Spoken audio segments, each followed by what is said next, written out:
ದೇವರ ಸನ್ನಿಧಿಗೆ ಬಂದು ಯಾವಾಗ ದೇವರ ಮಾತುಗಳನ್ನು ಕೇಳಿ, ದೇವರ ವಾಕ್ಯವನ್ನು ಕೇಳಿ ನಾವು ಪ್ರಾರ್ಥನೆ ಮಾಡೋದಾದರೆ ಖಂಡಿತವಾಗಿ ಅದು ನಮ್ಮ ಪ್ರಾರ್ಥನೆ ಸಾರ್ಥಕವಾಗ್ತದೆ ಅಂತೇಳಿರಿ. ಹಲ್ಲೆಲೂಯಾ.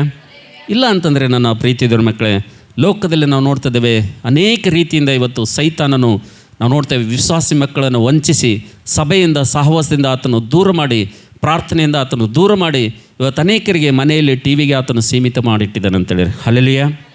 ಅದಕ್ಕೋಸ್ಕರಾಗಿ ನಾವೆಲ್ಲರೂ ಕೂಡ ಉಪವಾಸ ಪ್ರಾರ್ಥನೆಗೆ ಬಂದಿರುವಂಥ ನಾವೆಲ್ಲರೂ ಕೂಡ ಈ ಒಂದು ಬಹಳ ಶ್ರೇಷ್ಠವಾದಂಥ ಪ್ರಾರ್ಥನೆಗೆ ಬಂದಿರುವಂಥ ನಾವೆಲ್ಲರೂ ಕೂಡ ಬಹಳ ಜಾಗೃತಿ ವಹಿಸಬೇಕು. ಯಾಕಂದರೆ ಉಪವಾಸದಲ್ಲಿ ಎಷ್ಟು ವಿಧಾನಗಳೆಂಬುದಾಗಿ ನಾವು ನೋಡಿದ್ದೀವಿ ಅಂತಂದರೆ 3 ವಿಧಾನಗಳೆಂಬುದಾಗಿ ನೋಡ್ತಿದ್ದೇವೆ.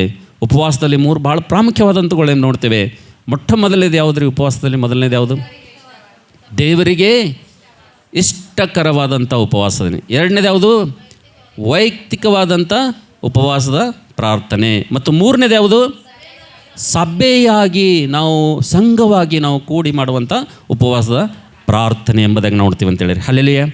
ಹಾಗಾದರೆ ನನ್ನ ಪ್ರೀತಿಸಿದವ್ರ ಮಕ್ಕಳೇ, ಇವತ್ತು ನಾನು ಅಂದ್ಕೊಳ್ತೇನೆ ನನ್ನ ಮಾತುಗಳನ್ನು ಕೇಳುವಂಥ ಎಲ್ಲರೂ ಕೂಡ, ನನ್ನ ಧ್ವನಿಯನ್ನು ಕೇಳುವಂಥ ಎಲ್ಲರೂ ಕೂಡ ಅರ್ಥ ಆಗಿದೆ. ನಾವು ಮಾಡುವಂಥ ಪ್ರಾರ್ಥನೆಯಲ್ಲಿ 3 ವಿಷಯಗಳು. ಆ 3 ವಿಷಯಗಳಲ್ಲಿ ದೇವರಿಗೆ ಇಷ್ಟಕರವಾದಂಥ ಉಪವಾಸ ಪ್ರಾರ್ಥನೆ ಅಂದರೆ ಏನು ರೀ ಪಾಸ್ಟ್ರಿ ಅಂತೇಳಿ ನಾನು ನಿನ್ನ ಕೇಳೋದಾದರೆ, ನಾವು ಚರ್ಚಿಗೆ ಬರ್ತಾ ಇದ್ದೀವಲ್ಲ, ಒಂದು ಉಪವಾಸ ಮಾಡ್ತಾ ಇದ್ದೀವಲ್ಲ, ವಾರದಲ್ಲಿ ಒಂದು ದಿವಸ ಉಪವಾಸ ಮಾಡ್ತಾಯಿದ್ದೀವಿ, ಚರ್ಚಿಗೆ ಬರ್ತಾಯಿದ್ದೀವಿ, ವಾಕ್ಯ ಕೇಳ್ತಾಯಿದ್ದೀವಿ, ಪ್ರಾರ್ಥನೆ ಮಾಡ್ತಾಯಿದ್ದೀವಿ, ಮತ್ತೆ ಹೇಗೆ ಅದು ಇನ್ನೂ ಉಪವಾಸ ದೇವರಿಗೆ ನಾವು ಮಾಡುವಂಥ ಉಪವಾಸ ಪ್ರಾರ್ಥನೆ ಇಷ್ಟ ಆಗಂಗಿಲ್ಲೇನ್ರಿ ಅಂಥೇಳಿ ನೀವು ಕೇಳ್ಬೋದು. ಆದರೆ ನಾನು ನಿಮಗೊಂದು ವಚನ ಕೊಡ್ತೇನೆ, ಬೈಬಲ್ನಲ್ಲಿ ಸತ್ಯವೇದದಲ್ಲಿ ಒಂದು ವಾಕ್ಯ ಕೊಡ್ತೇನೆ. ಅದು ಓದಿದ ಮೇಲೆ ನೀವೇ ಡಿಸೈಡ್ ಮಾಡಿರಿ, ಇವತ್ತು ನೀವು ಇಲ್ಲಿ ತನಕ ಮಾಡಿರುವಂಥ ಪ್ರಾರ್ಥನೆ ಅದು ದೇವರಿಗೆ ಇಷ್ಟಕರವಾದಂಥ ಉಪವಾಸ ಪ್ರಾರ್ಥನೆ ಮಾಡಿದ್ದೀರಾ ಅಥವಾ ನೀವು ಬೇರೆ ವಿಧಾನದಲ್ಲಿ ನೀವು ಪ್ರಾರ್ಥನೆ ಮಾಡಿದ್ದೀರಿ ಎಂಬುದಾಗಿ ಒಂದು ವೇಳೆ ಇವತ್ತು ಈ ವಾಕ್ಯ ನಾವು ನೋಡುವಂಥ ಸಂದರ್ಭದಲ್ಲಿ ಅದು ನಿಮಗೆ, ನಿಮ್ಮ ಮನಸ್ಸಾಕ್ಷಿ ನಿಮಗೆ ಉತ್ತರ ಕೊಡುವಂಥದ್ದಾಗಿದೆ. ಬನ್ನಿ ನಾವೆಲ್ಲರೂ ಕೂಡ 3 ಪ್ರಾರ್ಥನೆಗಳಲ್ಲಿ, ದೇವರು ಇವತ್ತು ನಮಗೆ ಕೊಟ್ಟಿರುವಂಥ 3 ಪ್ರಾರ್ಥನೆಗಳಲ್ಲಿ ಮೊಟ್ಟ ಮೊದಲನೇ ಪ್ರಾರ್ಥನೆ ಅದು ಯಾವ ಪ್ರಾರ್ಥನೆ? ದೇವರಿಗೆ ಇಷ್ಟಕರವಾದಂಥ ಪ್ರಾರ್ಥನೆ. ಯಾವ ಪ್ರಾರ್ಥನೆ ರೀ? ಎಲ್ಲರೂ ಜೋರಾಗಿ ಹೇಳ್ರಿ. ಮೊದಲನೇ ಪ್ರಾರ್ಥನೆ ಯಾವುದು?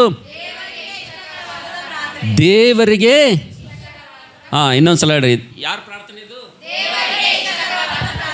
ಮೊದಲನೇ ಪ್ರಾರ್ಥನೆ ಯಾವುದಪ್ಪ ಅಂತಂದರೆ ದೇವರಿಗೆ ಇಷ್ಟಕರವಾದಂಥ ಪ್ರಾರ್ಥನೆ. ಹಾಗಾದರೆ ದೇವರಿಗೆ ಇಷ್ಟಕರವಾದಂಥ ಪ್ರಾರ್ಥನೆ ಯಾವುದ್ರಿ ಪಾಸ್ಟ್ರಿ ಅಂತೇಳಿ ನನ್ನನ್ನು ಕೇಳೋದಾದರೆ, ನಿಮ್ಮ ಸತ್ಯವೇದನೋ ಯೆಶಾಯನ ಪ್ರವಾದನೆ ಪುಸ್ತಕ 58ನೇ ಅಧ್ಯಾಯ 7ನೇ ವಚನ 8ನೇ ವಚನ ಗಟ್ಟಿಯಾಗಿ ಸ್ಪಷ್ಟವಾಗಿ ನೀವು ದಯಮಾಡಿ ಓದಿ ನನಗೆ ಸಹಕಾರ ಮಾಡೋದಾದರೆ ಖಂಡಿತವಾಗಿ ಅದು ಪ್ರಯೋಜನಕರವಾಗಿರ್ತದೆ. ಯೆಶಾಯನ ಬರೆದ ಪ್ರವಾದನೆ ಪುಸ್ತಕ 58ನೇ ಅಧ್ಯಾಯ 7ನೇ ವಚನ 8ನೇ ವಚನ ಓದ್ರೆ ಯಾರಾದರೂ. ಒಂದು ನಿಮಿಷಮ್ಮ, ಮುಂದೆ ಬಂದೆ ಯಾರಾದರೂ ಇಲ್ಲಿ ಕೂತ್ಕೊಂಡು ಹೋದ್ರಿ. ಜೋಗಬೇಡ್ರಿ, ಅಷ್ಟು ಜೋಗಬೇಡ್ರಿ.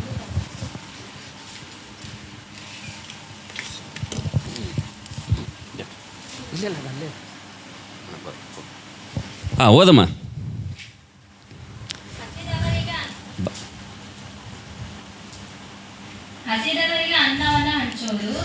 ಹಸಿದವರಿಗೆ ಅನ್ನವನ್ನು ಹಂಚುವುದು, ಅಲೆಯುತ್ತಿರುವ ಬಡವರನ್ನು ಮನೆಗೆ ಬರಮಾಡಿಕೊಳ್ಳುವುದು, ಬೆತ್ತಲೆಯಾದವರನ್ನು ಕಂಡಾಗ ಅವರನ್ನು ಹೊದಿಸುವುದು, ನಿನ್ನಂತೆ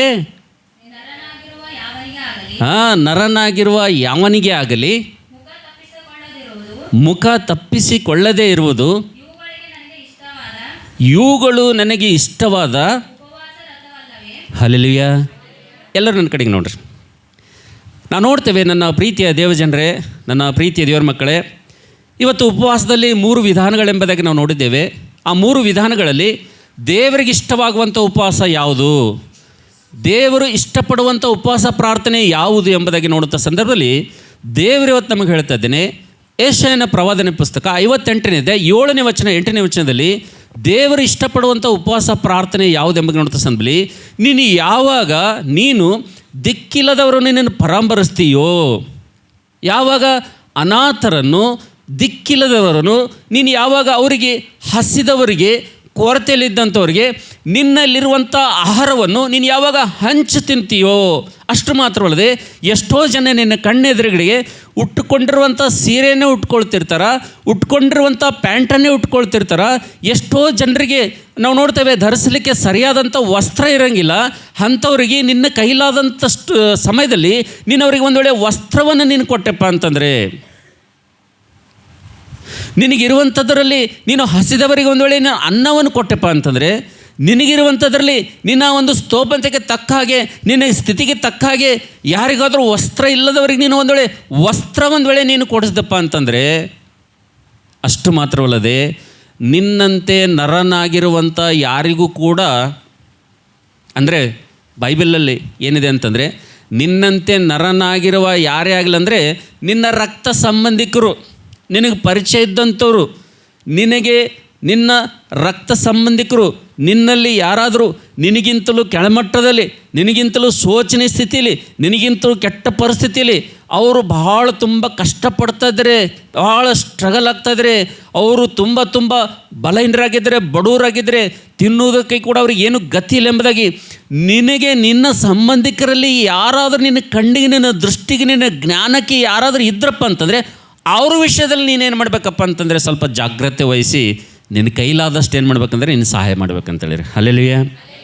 ಇದು ಯಾವಾಗ ನೀನು ಮಾಡ್ತೀಯೋ, ಹಸಿದವರಿಗೆ ಯಾವಾಗ ನೀನು ಅನ್ನವನ್ನು ಕೊಡ್ತೀಯೋ, ಬಟ್ಟೆ ಇಲ್ಲದಂಥವ್ರು ಕಂಡಾಗ ಯಾವಾಗ ನೀನು ನಿನ್ನ ಒಂದು ತಕ್ಕ ಹಾಗೆ, ನಿನ್ನ ಸ್ಥಿತಿಗೆ ತಕ್ಕ ಹಾಗೆ ಅವರಿಗೆ ಯಾವಾಗ ಒಂದು ಬಟ್ಟೆ ನೀನು ಕೊಡ್ತೀಯೋ, ಯಾವಾಗ ನೀನು ನಿನ್ನ ರಕ್ತ ಸಂಬಂಧಿಕರಲ್ಲಿ, ಬಂಧು ಬಾಂಧವರಲ್ಲಿ ಯಾವಾಗ ಅವರು ಕೊರತೆಯಲ್ಲಿರೋದನ್ನು, ಕಷ್ಟದಲ್ಲಿರೋದನ್ನು ನೋಡಿ ನಿನ್ನ ಕೈಲಾದಷ್ಟು ಮಟ್ಟಿಗೆ ಅವರ ವಿಷಯದಲ್ಲಿ ನಿನ್ನ ಮುಖ ತಿರುಗಿಸ್ಕೊಳ್ಳದೆ, ಮುಖ ಬೇರೆ ಮಾಡ್ಕೊಳ್ಳದೆ ಅವ್ರಿಗೆ ನಿನ್ನ ಕೈಲಾದಷ್ಟು ನೀನು ಸಹಾಯ ಯಾವಾಗ ಮಾಡ್ತೀವೋ, ಈ 3 ಕೆಲಸ ನೀನು ಮಾಡಿದೆಪ್ಪ ಅಂತಂದರೆ ಅದು ದೇವರಿಗೆ ಉಪವಾಸ ಪ್ರಾರ್ಥನೆ ಮಾಡ್ದಂಗೆ.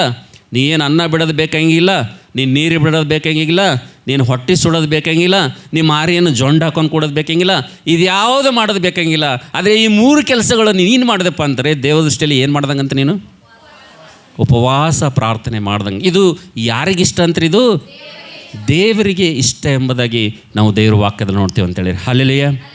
ಅದಕ್ಕೋಸ್ಕರ ನನ್ನ ಪ್ರೀತಿಯ ದೇವ್ರ ಮಕ್ಕಳೇ, ಇವತ್ತು ನಾವೆಲ್ಲರೂ ಏನು ತಿಳ್ಕೊಂಡಿವಿ ಅಂತಂದರೆ, ಉಪವಾಸ ಅಂತಂದರೆ ಒಂದು ದಿವಸ ಹೊರಟೋಗ್ಬಿಟ್ರೆ ಸಾಕು, ಒಂದು ದಿವಸ ಉಪವಾಸ ಮಾಡಿದ್ರೆ ಸಾಕು, ಚರ್ಚಿಗೆ ಹೋದ್ರೆ ಸಾಕು, ಚರ್ಚ್ನಾಗ ಪ್ರಾರ್ಥನೆ ಮಾಡಿದ್ರೆ ಸಾಕು, ಇದೇ ನಿಜವಾದಂಥ ಉಪವಾಸ ಪ್ರಾರ್ಥನೆ ಎಂಬುದಾಗಿ ನಾವು ಭಾಳಷ್ಟು ಜನ ತಿಳ್ಕೊಳ್ತಾ ಇದ್ದೀವಿ. ಇಲ್ಲ ನನ್ನ ಪ್ರೀತಿ ದೇವ್ರ ಮಕ್ಕಳೇ, ಅದು ಸೆಕೆಂಡ್ ಅದು. ಆದರೆ ಮೊದಲು ಯಾವುದಪ್ಪ ಅಂತಂದರೆ, ಮೊದಲು ನಮ್ಮ ಉಪವಾಸ ಯಾವುದರಲ್ಲಿ ಇದು ಕನ್ವರ್ಟ್ ಆಗಬೇಕಪ್ಪ ಅಂತಂದರೆ, ಮಾರ್ಪಡಬೇಕಪ್ಪ ಅಂತಂದರೆ ನಾವು ನೋಡ್ತೇವೆ, ನಾವು ಯಾವಾಗ ಧರ್ಮ ಕಾರ್ಯಗಳನ್ನು ಯಾವಾಗ ನಾವು ಮಾಡ್ತೀವೋ, ಯಾವಾಗ ನಾವು ನಮಗಿಂತ ಬಡವರಿಗೆ, ಕೊರತೆಯಲ್ಲಿದ್ದಂಥವ್ರಿಗೆ, ನಿಸ್ಸಹಾಯಕರಿಗೆ ಸಹಾಯ ಹಸ್ತವನ್ನು ಯಾವಾಗ ನಾವು ಚಾಚ್ತೀವೋ ಅವಾಗ ಏನಾಗ್ತದಪ್ಪ ಅಂತಂದರೆ ನನ್ನ ಪ್ರೀತಿ ದೇವ್ರ ಮಕ್ಕಳೇ, ಅದು ನೀನು ಉಪವಾಸದ ಪ್ರಾರ್ಥನೆ ಕನ್ವರ್ಟ್ ಆಗ್ತದೆ ಅಂತ. ಹಲ್ಲೆಲೂಯಾ. ಹಲ್ಲೆಲೂಯಾ. ಅದಕ್ಕೋಸ್ಕರ ನಾವೆಲ್ಲರೂ ಕೂಡ ದೇವರ ಮನೆಗೆ ಬಂದಿರುವಂಥ ನಾವೆಲ್ಲರೂ ಕೂಡ, ದೇವರ ಸನ್ನಿಧಿಗೆ ಬಂದಿರುವಂಥ ನಾವೆಲ್ಲರೂ ಕೂಡ ಈ ಸತ್ಯವನ್ನು ನಾವು ಅರಗಿಸ್ಕೊಳ್ಬೇಕಂತೇಳಿ. ಭಾಳಷ್ಟು ಜನ ನಾವು ಮಾಡುವಂಥದ್ದು ಏನಪ್ಪ ಅಂತಂದರೆ, ನಾವು ಭಾಳಷ್ಟು ಸಲ ಎಲ್ಲಿ ತಪ್ಪಿ ಹೋಗ್ತೀವಪ್ಪ ಅಂತಂದರೆ, ನಾವು ಸ್ವಲ್ಪ ಏನೋ ಉನ್ನತವಾಗಿ ನಮಗೆ ದೇವರ ಅನುಕೂಲ ಇಟ್ಟಿರ್ತಾನೆ, ನಮ್ಮ ಒಂದು ರಕ್ತ ಸಂಬಂಧಿಕರಲ್ಲಿ ಕೆಲವೊಬ್ಬರು ಭಾಳ ಕಷ್ಟದಲ್ಲಿರ್ತಾರೆ. ನಾವು ಅವ್ರಿಗೆ ಹೆಂಗೆ ನೋಡ್ತೀವಪ್ಪ ಅಂತಂದರೆ, ಮೊದಲನೇದಾಗಿ ದೇವರನ್ನು ನಂಬಿರುವಂಥ ಒಂದು ಗರ್ವ ಒಂದಿರ್ತದೆ ನಮ್ಮಲ್ಲಿ. ಎರಡನೇದಾಗಿ ಏನಿರ್ತಂದರೆ, ದೇವರು ಸ್ವಲ್ಪ ನಮ್ಮನ್ನು ಅನುಕೂಲವಾಗಿ ಇಟ್ಟಿರ್ತಾನೆ.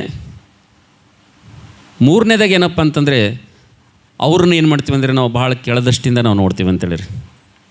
ನನ್ನ ಪ್ರೀತಿ ದೇವ್ರ ಮಕ್ಕಳೇ, ದೇವರಿಗೆ ಇಷ್ಟಕರವಾದಂಥ ಉಪವಾಸ ನೀನು ನಾನು ಮಾಡಬೇಕಪ್ಪ ಅಂತಂದರೆ, ವಾಕ್ಯ ಹೇಳ್ತದೆ, ಬೈಬಲ್ ಹೇಳ್ತದೆ, ನಿನ್ನಂತೆ ನರನಾಗಿರುವಂಥ ಯಾರಿಗೂ ಕೂಡ ನೀ ಏನು ಮಾಡಬೇಡ, ಮಾರಿ ತಪ್ಪಿಸ್ಬೇಡ. ನಿನ್ನ ಒಂದು ವೇಳೆ ನಿನಗೆ ಸ್ತೋಮತೆ ಇತ್ತಪ್ಪ ಅಂತಂದರೆ, ನಿನಗೆ ಸಹಾಯ ಮಾಡುವಂಥ ಯೋಗ್ಯತೆ ಇತ್ತಪ್ಪ ಅಂತಂದರೆ, ಖಂಡಿತವಾಗಿ ಅವ್ರ ವಿಷಯದಲ್ಲಿ ನಿನ್ನ ಅಜಾಗ್ರತೆ ವಹಿಸಬೇಡ ಎಂಬುದಾಗಿ ದೇವರು ಹೇಳ್ತಾನೆ. ಅವ್ರು ಯಾರೇ ಆಗಿರಲಿ, ನಿನ್ನ ರಕ್ತ ಸಂಬಂಧಿಕರಾಗಿರಲಿ, ನಿನ್ನ ದೂರದ ಸಂಬಂಧಿಗಳಾಗಿರಲಿ, ನಿನ್ನ ಹತ್ತಿರದ ಸಂಬಂಧಿಗಳಾಗಲಿ, ಅವ್ರು ಯಾರೇ ಆಗಿರಲಿ, ಅವ್ರು ಕಷ್ಟದಲ್ಲಿದ್ದಾರೆ ಅಂತೇಳಿ ನಿನಗೆ ಗೊತ್ತಾಯ್ತಪ್ಪ ಅಂತಂದರೆ ನೀನೇನು ಮಾಡಬೇಕಪ್ಪ ಅಂತಂದರೆ, ಅವರನ್ನು ನೀನು ಕೀಳ ದೃಷ್ಟಿಯಿಂದ ನೋಡದೆ ಅವರಿಗೆ ನಿನ್ನ ಕೈಲಾದಷ್ಟು ನೀನು ಸಹಾಯ ಆದರೂ ಮಾಡಬೇಕು. ಒಂದು ವೇಳೆ ನೀನು ಸಹಾಯ ಮಾಡಲಿಲ್ಲಪ್ಪ ಅಂತಂದರೆ ಅವ್ರ ಹತ್ರ ಹೋಗಿ ಅವ್ರಿಗೆ ಪ್ರಾರ್ಥನೆ ಮಾಡಿ ಎಲ್ಲಿ ಸಹಾಯ ಸಿಗ್ತದೆ, ಯಾರ ಹತ್ರ ಹೋಗ್ಬೇಕಂತೇಳಿ ಒಂದು ಮಾರ್ಗದರ್ಶನ ಆದರೂ ನೀನು ಮಾಡಬೇಕು. ಇದನ್ನು ಬಿಟ್ಟು ಒಂದು ವೇಳೆ ನಾವು ಅವ್ರಿಗೆ ಕಣ್ಣಿಗೆ ಕಾಣಲಾರ್ದಂಗೆ ನಾವು ಒಂದು ವೇಳೆ ಅವರನ್ನು ನಾವು ಕೀಳು ದೃಷ್ಟಿಯಿಂದ ನೋಡ್ತಾ ನಮ್ಮ ಆತ್ಮೀಯ ಜೀವಿತದಲ್ಲಿ ಉಪವಾಸದ ಮೌಲ್ಯವನ್ನು, ಉಪವಾಸದ ಪ್ರಾರ್ಥನೆ ಒಂದು ಬೆಲೆಯನ್ನು ನಾವು ತಿಳಿದುಕೊಳ್ಳಲ್ಲದೆ ಕೇವಲ ಚರ್ಚಿಗೆ ಬಂದು ಪ್ರಾರ್ಥನೆ ಮಾಡಿ ಬೈಬಲ್ ಹಿಡ್ಕೊಂಡು ನಾವು ಈ ಹಲ್ಲೆಲೂಯಾ ಆರಾಧನೆ ಅಂತೇಳಿ ಹೇಳಿ ನಾವು ಈ ರೀತಿಯಾಗಿ ದೇವರು ಮೆಚ್ಚುವಂಥ ಕಾರ್ಯಗಳು ಒಂದು ವೇಳೆ ನಾವು ಮಾಡಲಿಲ್ಲಪ್ಪ ಅಂತಂದರೆ ಒಂದು ದಿವಸ ಏನು ಮಾಡ್ತಾನಪ್ಪ ಅಂತಂದರೆ ಯಾರು ಇವತ್ತು ನಮ್ಮ ಕಣ್ಣೆದುರಿಗೆ ಕೀಳು ಮಟ್ಟಿಗಾಗಿದ್ದಾರೋ ನಾವು ನೋಡ್ತೇವೆ, ಅವರನ್ನೇ ದೇವರು ಹೆಚ್ಚಿಸಿ ನಮ್ಮನ್ನೇನು ಮಾಡ್ತಾನಂದರೆ ಅವ್ರ ಎದುರು ಭಿಕ್ಷೆ ಬೇಡುವಂತೆ ಅವ್ರ ಹತ್ರ ನಮ್ಮನ್ನು ತೆಗೆದುಕೊಂಡು ಹೋಗುವಂತೆ ದೇವರು ಮಾಡ್ತಾನಂತೇಳಿರಿ. ಹಲ್ಲೆಲೂಯಾ. ಇದು ಬೈಬಲ್ನಲ್ಲಿ ನಾವು ನೋಡ್ತೇವೆ. 12 ವಿಷಯದಲ್ಲಿ ಇದನ್ನು ನೆರವೇರಿಸಿದ ದೇವರು ಅಂತೇಳಿರಿ. ಹಲ್ಲೆಲೂಯಾ. 12 ಹೇಳ್ತಾ ಇದ್ದಾಳೆ, ಅನುಭವದಿಂದ ಬಡತನ ಕೊಡುವಾತನು, ಸಿರಿತನ ಕೊಡುವಂಥವನು ನನ್ನ ದೇವರೇ ಎಂಬುದಾಗಿ ಹೇಳ್ತಾನೆ. ಆತನು ಅರಸುಗಳನ್ನು, ರಾಜರನ್ನು ಸಿಂಹಾಸನದಿಂದ ತಳ್ಳಿ ಧೂಳಿನಲ್ಲಿರುವಂಥವ್ರು, ತಿಪ್ಪೆಯಲ್ಲಿರುವಂಥವ್ರನ್ನು ದೇವರೇನು ಮಾಡ್ತಾನಂದರೆ ಸಿಂಹಾಸನದ ಮೇಲೆ ಒಯ್ದು ಕೂಡಿಸ್ತಾನೆ ಎಂಬುದಾಗಿ ದೇವರು ಹೇಳ್ತಾನೆ ಅಂತೇಳಿರಿ. ಹಲ್ಲೆಲೂಯಾ. ಅದಕ್ಕೋಸ್ಕರ ಈಗ ನನ್ನ ಪ್ರೀತಿ ದೇವರ ಮಕ್ಕಳೇ, ನಾವು ಉಪವಾಸ ಪ್ರಾರ್ಥನೆ ಬಗ್ಗೆ ಸತ್ಯವನ್ನು ತಿಳಿದುಕೊಳ್ಬೇಕು. ಕೇವಲ ಚರ್ಚಿಗೆ ಬಂದು ಇಲ್ಲಿ ಕಣ್ಣೀರು ಸುರಿಸಿ ಪ್ರಾರ್ಥನೆ ಮಾಡುವುದಲ್ಲ. ನೀನು ಯಾವ ಸ್ಥಳದಲ್ಲಿದ್ದೀಯೋ, ಯಾವ ಒಂದು ಪ್ರಾಂತದಲ್ಲಿ ನೀನಿದ್ದೀಯೋ, ನೀನಿದ್ದಂಥ ಸ್ಥಳದಲ್ಲಿ, ನೀನಿರುವಂಥ ಪ್ರಾಂತದಲ್ಲಿ ನೀನು ನಿಸ್ಸಹಾಯಕರಿಗೆ ಒಂದು ವೇಳೆ ನೀನು ಸಹಾಯ ಮಾಡ್ತಾ ಇದ್ದೆಪ್ಪ ಅಂದರೆ, ನಿಸ್ಸಹಾಯಕರಿಗೆ ನೀನು ಒಂದು ವೇಳೆ ನಿನ್ನಿಂದ ಸಹಾಯಸ್ತವನ್ನು ನೀನು ಚಾಚಿದಪ್ಪ ಅಂತಂದರೆ ಖಂಡಿತವಾಗಿ ನಾವು ನೋಡ್ತೇವೆ ಅದು ದೇವರಿಗೆ ಇಷ್ಟಕರವಾದಂಥ ಉಪವಾಸ ಎಂಬುದಾಗಿ ನೋಡ್ತೀವಿ ಅಂತೇಳಿ. ಹಲ್ಲೆಲೂಯಾ.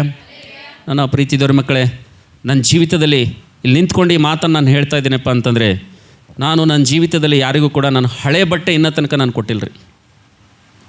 ನಾನು ಯಾರಿಗಾದರೂ ಗಿಫ್ಟ್ ಕೊಡಬೇಕಪ್ಪ ಅಂತಂದರೆ, ಯಾರಿಗಾದರೂ ಏನಾದರೂ ಕೊಡಬೇಕಂದ್ರೆ ನನ್ನ ಜೀವಿತದಲ್ಲಿ ತನಕ ಹಳೆಯ ಬಟ್ಟೆ ಯಾವುದೂ ನಾನು ಕೊಟ್ಟಿಲ್ಲ. ನನ್ನ ಶಕ್ತಿಗೆ ತಕ್ಕ ಹಾಗೆ, ನನ್ನ ಸಾಮರ್ಥ್ಯಕ್ಕೆ ತಕ್ಕ ಹಾಗೆ ಒಂದು ಜೊತೆ ಹೊಸ ಡ್ರೆಸ್ ಆದರೂ ಖರೀದಿ ಮಾಡಿ ಒಯ್ದವ್ರಿಗೆ ಕೊಟ್ಟಿದ್ದೀನಿ. ಆದರೆ ನಾನು ನನ್ನಲ್ಲಿರುವಂಥ ಉಪಯೋಗಿಸಿದಂಥ ಹಳೆ ಬಟ್ಟೆ ನಾನು ಕೊಟ್ಟಿದ್ದಿಲ್ಲ ಅಂತೇಳಿರಿ. ಹಲ್ಲೆಲೂಯಾ.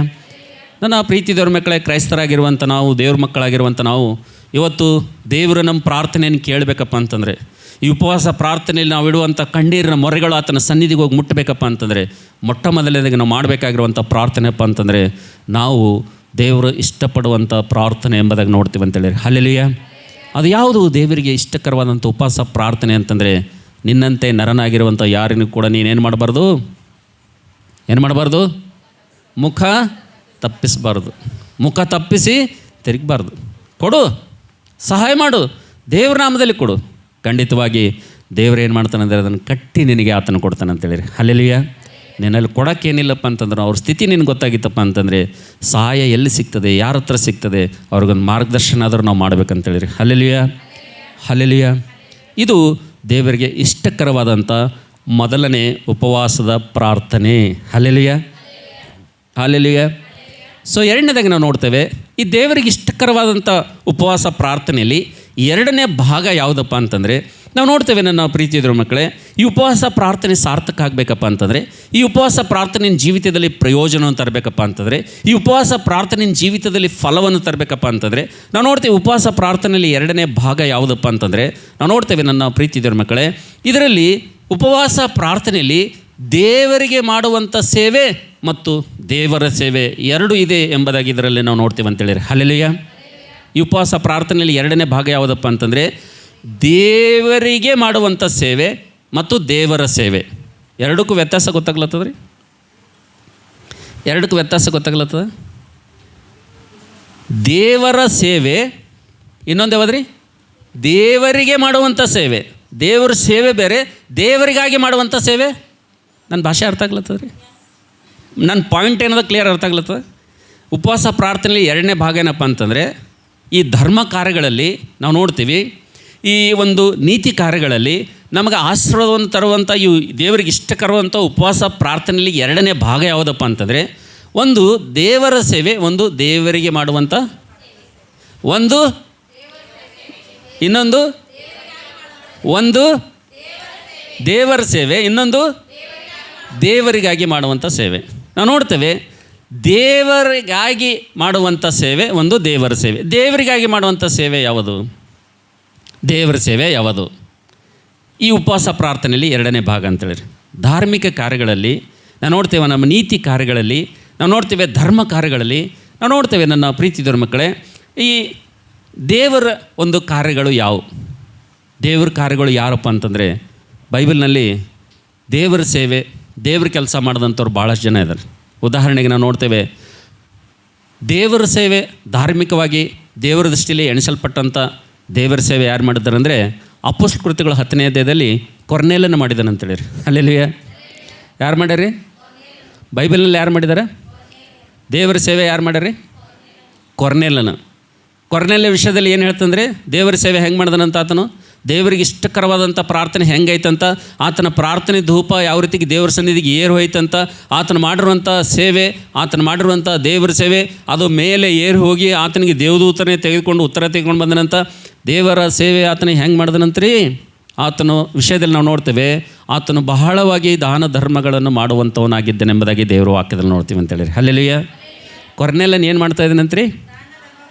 ಬಹಳವಾಗಿ ಆತನು ಏನು ಮಾಡ್ತಾ ಇದ್ದಾನಂತ, ಆತನು ಬಹಳವಾಗಿ ದಾನ ಧರ್ಮಗಳನ್ನು ಮಾಡ್ತಾ ಇದ್ದಾನಂತ. ಅದಕ್ಕೆ ದೇವದೂತನು ಬಂದು ಆತನಿಗೆ ಏನು ಹೇಳ್ತಂದ್ರೆ, ಕೊರ್ನೇಲನೇ, ದೇವರು ನೀನು ಮಾಡುವಂಥ ಈ ದಾನ ಧರ್ಮಗಳು ಎಲ್ಲಿಗೆ ಏರಿ ಬಂದವ? ದೇವರ ಸನ್ನಿಧಿಗೆ ಏರಿ ಬಂದವ ಎಂಬುದಾಗಿ ದೇವದೂತರು ಬಂದು ಹೇಳ್ತಾ ಇದ್ದಾರೆ ಅಂತೇಳಿರಿ. ಹಲ್ಲೆಲೂಯಾ. ಇದು ದೇವರ ಸೇವೆ. ಇದು ಅರ್ಥ ಆಗ್ಲತ್ತದ್ರಿ? ಇದು ಯಾರ ಸೇವೆ ರೀ? ಇದು ದೇವರ ಸೇವೆ ಮಾಡಿದವ್ರು ಯಾರು? ಕೊರ್ನೇಲನು. ದಾನ ಧರ್ಮಗಳು ಯಾರಿಗೆ ಮಾಡ್ದನವ? ಯಾರಿಗೆ ಮಾಡಿದನು? ಅಗತ್ಯ ಇದ್ದವ್ರಿಗೆ ರೀ. ಇಲ್ಲಿ ತೆಗಿತಾನೆ ನಾನು ಹೇಳ್ದಲ್ಲ, ಅಗತ್ಯ ಇದ್ದವ್ರಿಗೆ, ನೀಡಿದ್ದವ್ರಿಗೆ, ಅವಶ್ಯಕತೆ ಇದ್ದವ್ರಿಗೆ, ಕೊರತೆಯಲ್ಲಿದ್ದವ್ರಿಗೆ. ಈಗ ತಾನೇ ಯೆಶಾಯ 58ರಲ್ಲಿ 7 ಓದಿವಲ್ಲ ನಾವು, ಯಾರಾದರೂ ನಿನಗೆ ಒಂದು ವೇಳೆ ನಿಸ್ಸಹಾಯಕರು ಕಂಡ್ರಪ್ಪ ಅಂತಂದರೆ, ವಸ್ತ್ರ ಇಲ್ಲದವ್ರು ಕಂಡ್ರಪ್ಪ ಅಂತಂದರೆ, ಹಸುವೆಯಲ್ಲಿದ್ದವ್ರು ಕಂಡ್ರಪ್ಪ ಅಂತಂದರೆ ನೀನೇನು ಮಾಡಬೇಕು? ನೀನು ಧರ್ಮ ಕಾರ್ಯಗಳನ್ನು ಏನು ಮಾಡಬೇಕು? ಮಾಡಬೇಕೆಂಬುದು ಹೇಳಿದ ಸಂದರ್ಭದಲ್ಲಿ ಕೊರ್ನೇಲನ ಏನು ಮಾಡ್ತದನೆಂದರೆ ದೇವರ ಕೆಲಸ, ದೇವರ ಸೇವೆಯನ್ನು ಆತನು ಮಾಡದನೆಂಬುದಾಗಿ ನೋಡ್ತೀವಿ ಅಂತೇಳಿರಿ. ಹಲ್ಲೆಲೂಯಾ. ಏನು ಮಾಡ್ದನಂತ್ರಿ ಆತನು? ಬಹಳವಾಗಿ ದಾನ ಧರ್ಮಗಳನ್ನು ಮಾಡ್ದನಂತ. ಅವೆಲ್ಲ ಎಲ್ಲಿಗೆ ಏರಿ ಹೋದು ಅಂತ? ದೇವರ ಸನ್ನಿಧಿಗೆ ಏರಿ ಹೋದು ಎಂಬುದಾಗಿ ನೋಡ್ತೀವಿ ಅಂತೇಳಿರಿ. ಹಲ್ಲೆಲೂಯಾ. ಇದು ನಾವು ನೋಡ್ತಿದ್ದೇವೆ, ಇದು ದೇವರ ಸೇವೆ ಎಂಬುದಾಗಿ ನೋಡ್ತೀವಿ ಅಂತೇಳಿರಿ. ಹಲ್ಲೆಲೂಯಾ. ಉಪವಾಸ ಪ್ರಾರ್ಥನೆಯಲ್ಲಿ 2ನೇ ಭಾಗ ಇದು. ಮೊದಲನೇದು ಭಾಗ ಯಾವುದು ರೀ? ದೇವರಿಗೆ ಇಷ್ಟವಾದಂಥ ಉಪವಾಸ ಪ್ರಾರ್ಥನೆ. 2ನೇದಾಗಿ ದೇವರಿಗೆ ಇಷ್ಟವಾದಂಥ ದೇವರ ಸೇವೆ. ಇದು ಯಾರಿಗೆ ಇಷ್ಟವಾಗಿದ್ರಿ? ಇದು ದೇವರಿಗೆ ಇಷ್ಟವಾದಂಥ ಈ ಕಾರ್ಯ, ಇದು ದೇವರಿಗೆ ಇಷ್ಟವಾದಂಥ ಸೇವೆ. ಇದು ನೀನು ಒಂದು ವೇಳೆ ನೀನು ಇತರರಿಗೆ ನಿನ್ನಂತೆ ನರನಾಗಿರುವಂಥ ಯಾರಿಗಾದರೂ ಮಾರಿ ತಪ್ಪಿಸಿಕೊಳ್ಳದೆ, ಮುಖ ತಿರುಗಿಸದೆ, ನಿನ್ನ ಕೈಯಲ್ಲಿ ಅವರಿಗೆ ಸಹಾಯ ಮಾಡಲಿಕ್ಕೆ ನಿನ್ನ ಹತ್ರ ಶಕ್ತಿ ಇದೆ, ಅದನ್ನು ಕೂಡ ನೀನು ಮಾರಿ ತಪ್ಪಿಸ್ಕೊಂಡು ಓಡಲಾರ್ದಂಗೆ ನಿನ್ನ ಕೈಲಾದಷ್ಟು ನೀನು ಸಹಾಯ ಒಂದು ವೇಳೆ ಮಾಡ್ದಪ್ಪ ಅಂತಂದರೆ ಇದು ಯಾರು ಕೆಲಸ ಮಾಡ್ದಂಗೆ? ಯಾರು ಸೇವೆ ಮಾಡ್ದಂಗೆ ರೀ? ದೇವರ ಸೇವೆ ಮಾಡ್ದಂಗೆ. ಕೊರ್ನೇಲನು ದೇವರ ಸೇವೆಯನ್ನು ಮಾಡಿದನೆಂಬುದಾಗಿ 2ನೇ ವಾಕ್ಯದಲ್ಲಿ ನೋಡ್ತೀವಿ, 2ನೇ ಭಾಗದಲ್ಲಿ ನೋಡ್ತೀವಿ ಅಂತೇಳಿರಿ. ಹಲ್ಲೆಲೂಯಾ. ಹಾಗಾದರೆ ನನ್ನ ಪ್ರೀತಿದವರ ಮಕ್ಕಳೇ, ಉಪವಾಸದಲ್ಲಿರುವಂಥ ಈ ಒಂದು ಮೊದಲನೇ ಭಾಗದಲ್ಲಿರುವಂಥ 3ನೇ ಭಾಗ ಯಾವುದಪ್ಪ ಅಂತಂದರೆ ದೇವರಿಗೆ ಸೇವೆ ಮಾಡುವಂಥದ್ದು. ಇದು ಯಾವುದ್ರಿ? ಇದು ದೇವರ ಸೇವೆ ಅಂದರೆ ಅರ್ಥ ಆಯಿತು.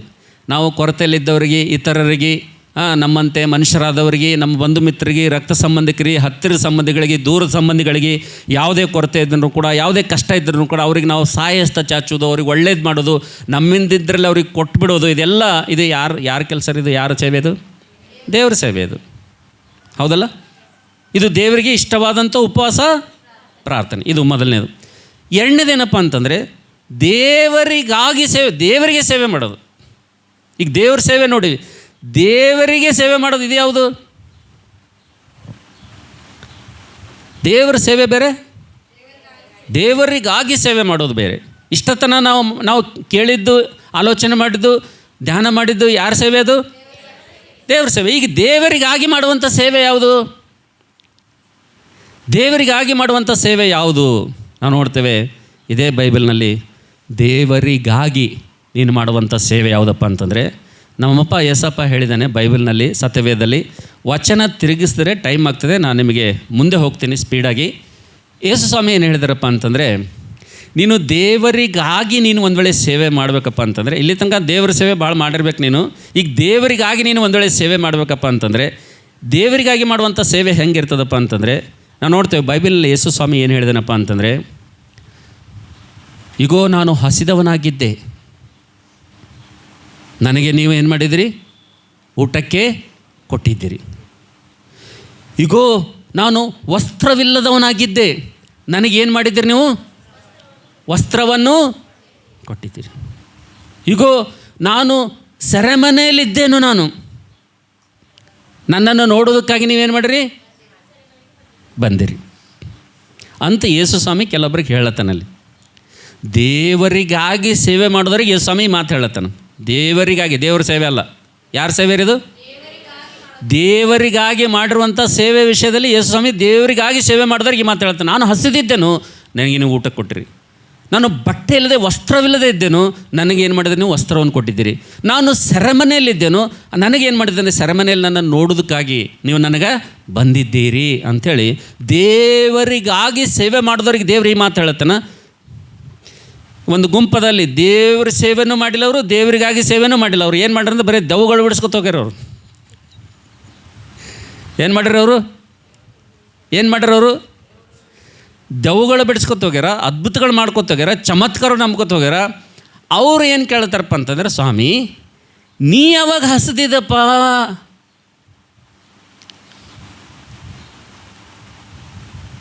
ನೀನು ಸರ್ವಶಕ್ತನ ಅಂತ ದೇವರಾಗಿದ್ದಿ. ಅಡವಿಯಲ್ಲಿ ಅರಣ್ಯದಲ್ಲಿ ಹಸಿದು ಕೂತಂಥವ್ರಿಗೆ 5 ರೊಟ್ಟಿ 2 ಮೀನು ಮುರಿದು 20,000 ಜನರಿಗೆ ಹಂಚಿದ್ದೀನಿ. ಹಾಂ, ನಿನಗೆ ಯಾವಾಗ ಹಸು ಆಯ್ತಪ್ಪ? ನಿನಗೆ ಯಾವಾಗ ಹಸು ಆಗಿದ್ರೆ ನಮಗೆ ಗೊತ್ತೇ ಆಗಿಲ್ಲಲ್ಲ ಅಂತಾರಂಥವ್ರು.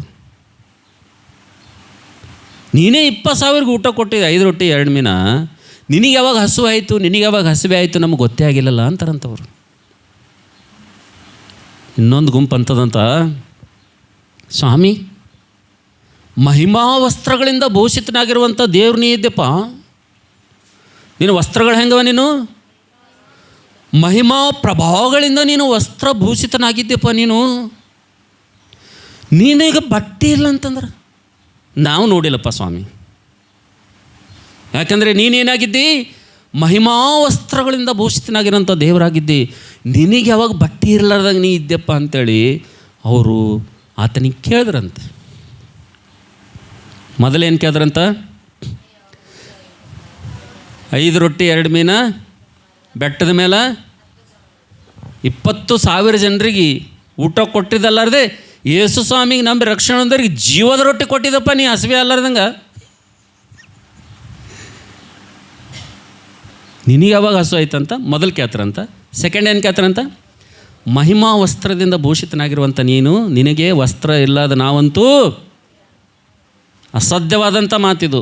ಸ್ವಾಮಿ ಯಾವಾಗ ಅಂತಾರಂತ. ಮೂರನೇದಾಗಿ, ನಾನು ಸೆರೆಮನೆಯಲ್ಲಿದ್ದೆ, ನೀವು ನನ್ನನ್ನು ನೋಡೋದಕ್ಕಾಗಿ ಬಂದಿದ್ದೀರಿ ಅಂದಾಗ, ಸ್ವಾಮಿ ನಾವು ಬರ್ತಿದ್ದೆವು. ನೀವು ಯಾವ ಜೈಲ್ನಾಗಿದ್ದೀರಿ? ನೀವು ಗುಲ್ಬರ್ಗಾ ಜೈಲ್ನಾಗಿದ್ದೀರಿ, ಏನು ಬಳ್ಳಾರಿ ಜೈಲ್ನಾಗಿದ್ದೀರಿ, ಏನು ತಿಹಾರ್ ಜೈಲ್ನಾಗಿದ್ದೀರಿ? ಎಲ್ಲಿದ್ದೀರಿ ಸ್ವಾಮಿ? ನಮ್ಗೆ ಗೊತ್ತೇ ಆಗಿಲ್ಲಲ್ಲಪ್ಪ. ನಮ್ಗೆ ಯಾವ ಜೈಲ್ನಾಗಿದ್ದೀರಿ ನೀವು? ಯಾವ ಬಂದಿಖಾನೆದಾಗ ನಿಮಗೆ ಬಂಧಿಸಲ್ಪಟ್ಟಿರು? ನಮಗೆ ಗೊತ್ತೇ ಆಗಿಲ್ಲ ಅಂತ ಅವತ್ತ ಈ 3 ಗುಂಪಿನವ್ರು ಹೇಳ್ತಾರಂತ. ಅವಾಗ ಯೇಸು ಸ್ವಾಮಿಯವ್ರಿಗೆ ಒಂದು ಮಾತು ಹೇಳ್ತಾನಂತ, ಈ ನನ್ನ ಸಹೋದರರಲ್ಲಿ ಏನಂತ? ಈ ನನ್ನ ಸಹೋದರಂದ್ರೆ ಯಾರು? ಇವರು ಎಲ್ಲಿರ್ತಾರೆ? ಇವರು ಎಲ್ಲಿರ್ತಾರೆ? ಚರ್ಚಲ್ಲಿ. ಎಲ್ಲಿರ್ತಾರೆ ಇವರು? ಎಲ್ಲಿರ್ತಾರೆ ಇವರು? ಹಾಂ, ನೀನು ದೇವರು ನಿನಗೆ ಯಾವ ಸಭೆಯಲ್ಲಿ ಆತನು ನಾಟಿದ್ದಾನೋ, ಯಾವ ಸಭೆಯಲ್ಲಿ ಎಣ್ಣೆ ಮರದ ಸಸಿಗಳಂತೆ ನಿನ್ನನ್ನು ನಿನ್ನ ಮಕ್ಕಳನ್ನು ಆತನು ಜೀವ ಸ್ವರೂಪನಂಥ ದೇವರ ಸಭೆಯಲ್ಲಿ ಆತನು ಇಟ್ಟು ದೇವರ ವಾಕ್ಯವೆಂಬ ಪಾರಮಾರ್ಥಿಕವಾದಂಥ ಶುದ್ಧ ಹಾಲನ್ನು ಕೊಟ್ಟು ನಿನ್ನನ್ನು ಬೆಳೆಸ್ತಾ ಇದ್ದನೋ, ನಡೆಸ್ತಾ ಇದ್ದನೋ, ನಿನ್ನನ್ನು ಕಾಪಾಡ್ತಾ ಇದ್ದನೋ, ನಿನ್ನನ್ನು ಸಂರಕ್ಷಿಸ್ತಾ ಇದ್ದನೋ, ಆ ಸಭೆಯಲ್ಲಿರುವಂಥ ಯಾವ ಸಹೋದರಿಗೆ ನೀನು ಮಾಡ್ತೀಯೋ, ಯಾವ ಸಹೋದರಿಗೆ ನೀನು ಕೈಲಾದಂಥ ಸಹಾಯ ಮಾಡ್ತೀಯೋ, ಅದು ಯಾರಿಗೆ ಮಾಡ್ದಂಗಂಥದ್ದು? ಇದು ಯಾರ ಸೇವೆ ಇದು? ಈಗ ಹಾಂ, ಈಗ ಹೇಳ್ರಿ. ಉಪವಾಸ ಪ್ರಾರ್ಥನೆಯಲ್ಲಿ 3ನೇ ಭಾಗ ನಾವು ನೋಡ್ತಿದ್ದೀವಿ. ಒಂದು, ದೇವರಿಗೆ ಇಷ್ಟಕರವಾದಂಥ ಉಪವಾಸ ಪ್ರಾರ್ಥನೆ. 2ನೇದಾಗಿ, ದೇವರು ಇಷ್ಟಪಡುವಂಥ ದೇವರ ಸೇವೆ. 3ನೇದಾಗಿ, ದೇವರಿಗಾಗಿ ಮಾಡುವಂಥ ಸೇವೆ. ಹಾಗಾದರೆ ನನ್ನ ಪ್ರೀತಿದವರ ಮಕ್ಕಳೇ, ಈ 3 ನಮ್ಮ ಜೀವಿತದಲ್ಲಿ ಒಂದು ವೇಳೆ ಉಪವಾಸ ಪ್ರಾರ್ಥನೆ ಬಗ್ಗೆ, ಉಪವಾಸ ಮೌಲ್ಯದ ಬಗ್ಗೆ, ಉಪವಾಸದ ಶ್ರೇಷ್ಠತೆ ಬಗ್ಗೆ ನಾವು ತಿಳಿದುಕೊಂಡು ಇವತ್ತು ನಾವು ಮಾಡುವಂಥ ಧಾರ್ಮಿಕ ಕಾರ್ಯಕ್ರಮಗಳು, ಧರ್ಮ ಕಾರ್ಯಗಳು, ನಾವು ಮಾಡುವಂಥ ನೀತಿ ಕಾರ್ಯಗಳು, ನಾವು ಹಸಿದವರಿಗೆ ಅನ್ನವನ್ನು ಕೊಡುವಂಥದ್ದು, ಬಟ್ಟೆ ಇಲ್ಲದವರಿಗೆ ಬಟ್ಟೆ ಕೊಡುವಂಥದ್ದನ್ನು ನಾವು ನೋಡ್ತೇವೆ. ಬಂದಿಯಲ್ಲಿ ಇರುವಂಥವ್ರು ನಾವು ಅವರನ್ನು ಬಿಡುಗಡೆ ಮಾಡೋದಕ್ಕಾಗಿ ಪ್ರಾರ್ಥನೆ ಮಾಡುವಂಥದ್ದು, ಅವ್ರನ್ನ ಆಧರಿಸುವಂಥದ್ದು, ಅವ್ರನ್ನ ಸಂತೈಸುವಂಥದ್ದು, ಇದು ಎಲ್ಲ ಯಾರಿಗೆ ಮಾಡೋದಪ್ಪ ಅಂತಂದರೆ ಇದು ದೇವರಿಗಾಗಿ ಮಾಡುವಂಥ ಸೇವೆ ಎಂಬುದಾಗಿ ನೋಡ್ತೀವಿ ಅಂತೇಳಿರಿ. ಹಲ್ಲೆಲೂಯಾ. ಸೂಟಿಯಾದಂಥ ಒಂದು ಪ್ರಶ್ನೆ ನಿಮಗೆ ಉಪವಾಸ ಪ್ರಾರ್ಥನೆಗೆ ಬಂದಿರುವಂಥ ನಿಮ್ಮೆಲ್ಲರಿಗೂ ಕೂಡ, ನೀವು ದೇವರ ಸೇವೆ ಮಾಡ್ತಾಯಿದ್ದೀರಾ ಅಥವಾ ದೇವರಿಗಾಗಿ ಸೇವೆ ಮಾಡ್ತಾಯಿದ್ದೀರಾ ಅಥವಾ ದೇವರಿಗೆ ಇಷ್ಟಕರವಾದಂಥ ಉಪವಾಸ ಪ್ರಾರ್ಥನೆ ಮಾಡ್ತಾಯಿದ್ದೀರಾ? ಈ ಮೂರಲ್ಲಿ ಯಾವುದನ್ನು ಮಾಡ್ತಾಯಿದ್ದೀರಿ ನೀವು ಹೇಳ್ರಿ. ಒಂದು ಪ್ರಶ್ನೆ. ಯೇಸು ಸ್ವಾಮಿ ಬರುವಂಥ ದಿನ ಭಾಳ ಸಮೀಪವಾಗ್ತಾಯಿದೆ. ದೇವರು ಹೇಳಿರುವಂಥ ಎಲ್ಲ ಸೂಚನೆಗಳು ನೆರವೇರ್ತವೆ. ಇವತ್ತು ದೇವರು ಬರಲು ಆತನು ಸಿದ್ಧನಾಗಿದ್ದಾನೆ. ಇಂಥ ಸಂದರ್ಭದಲ್ಲಿ ನಿಮ್ಮ ಆತ್ಮೀಯ ಜೀವಿತದಲ್ಲಿ ಇವತ್ತು ಉಪವಾಸ ಪ್ರಾರ್ಥನೆಗೆ ಬಂದಿರುವಂಥ ನಾವೆಲ್ಲರೂ ಕೂಡ, ಈ ನೂತನ ವರ್ಷದಲ್ಲಿ ಕಾಲಿಟ್ಟಿರುವಂಥ ನಾವೆಲ್ಲರೂ ಕೂಡ ಉಪವಾಸ ಪ್ರಾರ್ಥನೆ ಅಂದರೆ ನಾವು ಏನು ತಿಳ್ಕೊಂಡಿದ್ದೇವೆ? ಉಪವಾಸ ಪ್ರಾರ್ಥನೆ